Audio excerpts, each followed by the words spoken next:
Bakit maraming OFW ang walang naiipon? Nasabi mo na ba minsan na 2 to 3 years lang ako sa abroad ay okay na ako? Makaipon lang ako ng konti, okay na yun. Uuwi na ako ng Pilipinas.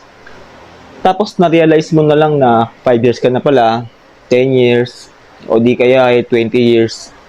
At ang pinaka main reason kung bakit di ka makauwi ng Pilipinas kasi nga walang sapat na ipon. Bakit nangyayari yung ganito? Bibigyan kita ng ilan sa mga rason kung bakit ang isang OFW ay walang naiipon kahit gaano na siya katagal nag-abroad. Una, kung magpadala sa Pilipinas, sagad-sagad.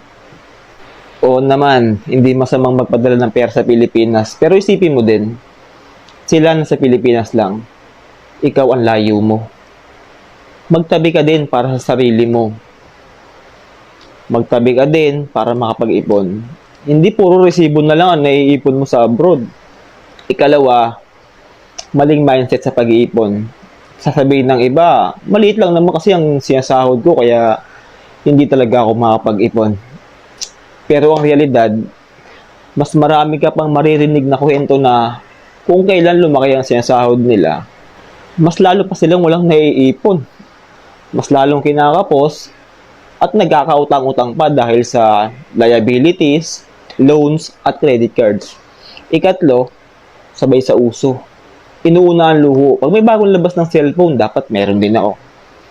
Nakikipagsabayan sa uso kahit hindi naman talaga kailangan. Hindi naman masama bumili kung meron naman talaga pero isipin mo kung bakit ka magsisettle sa panandaliang saya lang. Iba pa rin kung mas mabilis mong makakasama ang iniwan mong pamilya. Ikaapat, kakulangan ng idea sa pag-handle ng pera. Kahit gaano pa karami ang pera mo, kung hindi mo alam kung paano ito ma-manage, wala rin. Mauubos at mauubos din talaga. Financial literacy ang pinakakailangan ng mga OFW. Wala yan sa laki o liit ng kinikita mo. Nakadepende yan sa pag-handle mo. Panghuli at ikalima, hindi mo kasi kapartner si Lord. Baka nagulat kayo kung ano ang kinalaman nito. If you want to be blessed, dapat marunong ka din magbalik ng unang bunga mo sa Panginoon. Nabibigay mo ba yung ikasampung bahagi ng kinikita mo? Nagbibigay ka ba ng maluwag sa puso mo? Naghahandog ka ba sa Diyos? Sabi nga ng Ama, subukan mo ako kung hindi ko bubuksan ang durungawan ng langit at ibubuhos ko sa iyo ang mga pagpapala na walang sapat na silid na ikalalagyan. Kaya hindi ka ba nagtataga kahit napakadami mong pera? Parang ang bilis lang. Magugulat ka na lang na wala na. Itong 5 tips na ito ay sarili ko lamang opinion. At the end of the day, ikaw pa rin na magdidesisyon.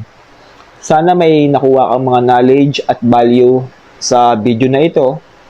Once again, my name is Christian. See you sa mga susunod kong mga OFW tips.